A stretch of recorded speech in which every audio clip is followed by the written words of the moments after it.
Hi friends, welcome to DM Rainbow's Kitchen. ரவை இருந்தால் மட்டும் போதும் 10 நிமிஷத்தில் டீ போடுற நேரத்தில் இந்த சுட சுட சாஃப்டான போண்டாவை ரெடி பண்ணிடலாம். இந்த rava bonda evening tea time ஸ்நாக்ஸுக்கு பர்ஃபெக்டான காம்பினேஷனாக இருக்கும். வாங்க இந்த டேஸ்டியான போண்டாவை எப்படி செய்யலான்னு பார்க்கலாம். ஒரு அகலமான பாத்திரம் எடுத்துக்கோங்க. அதில் 1 கப் ரவை சேர்த்துக்கோங்க. வறுத்த ரவை வறுக்காத ரவை எதுவாக இருந்தாலும் சேர்த்துக்கலாம். இது கூடவே 1/2 கப் தண்ணி சேர்த்துக்கோங்க. தண்ணி கொஞ்சமாக வெதுவெதுப்பாக இருக்கிறது போல் சேர்த்துக்கோங்க. அப்போ தான் ரவை சீக்கிரமாகவே ஊறி வரும். கை வச்சு மாவு போல் இது போல் நல்லா கலந்து விட்டுக்கோங்க. ரவை நல்லா ஊறி வர்றதுக்காக ஒரு மூடி போட்டு 10 நிமிஷம் ஊற விட்டுக்கோங்க. 10 நிமிஷத்துக்கு அப்புறம் ஓப்பன் பண்ணி பார்க்கலாம். இப்போ இந்த ரவை பார்த்திங்கன்னா நல்லா சாஃப்டாக இது போல் ஊறி வந்திருக்கு. 1 கப் ரவைக்கு 1/2 கப் தண்ணி சரியாக இருக்கும். இப்போ இதுக்கு தேவையான பொருட்கள் எல்லாமே சேர்த்துக்கலாம். ஒரு பெரிய வெங்காயத்தை பொடியாக கட் பண்ணிவிட்டு சேர்த்துக்கோங்க.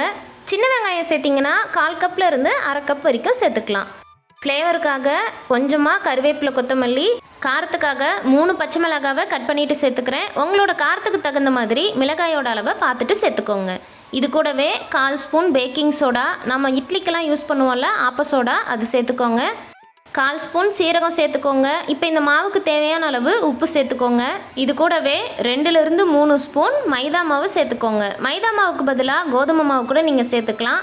ஆனால் கடைகளில் கிடைக்கிறது போல் நல்லா டேஸ்டியான ரவா போண்டா வேணும்னா மைதா மாவு சேர்த்திங்கன்னா தான் கிடைக்கும். இப்போ கை வச்சு நல்லா ஒரு முறை மிக்ஸ் பண்ணி விடுங்க. கொஞ்சம் கொஞ்சமாக தண்ணி தெளித்து நல்லா லூஸான பதத்துக்கு இந்த மாவை பிசைஞ்சு எடுத்துக்கோங்க.